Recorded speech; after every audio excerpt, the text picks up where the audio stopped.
Now we are learning how to use the hit cross block in the MATLAB. Whenever the signal crosses the 0, the output should appear.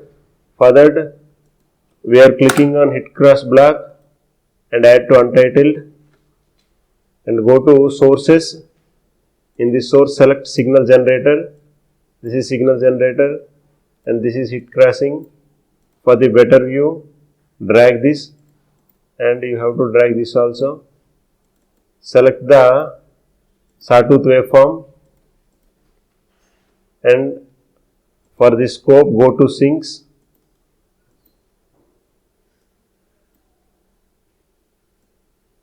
But we need 2 axes, so right click, left click on it and change the number of axes to 2.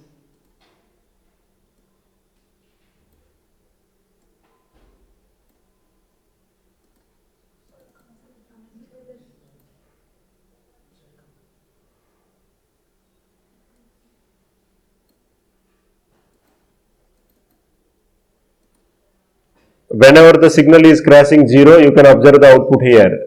Here output is appearing, here also signal is crossing 0. Whenever the signal is crossing 0, output is appearing. This is how we use the hit cross function in the hit cross block in the MATLAB SIMULINK.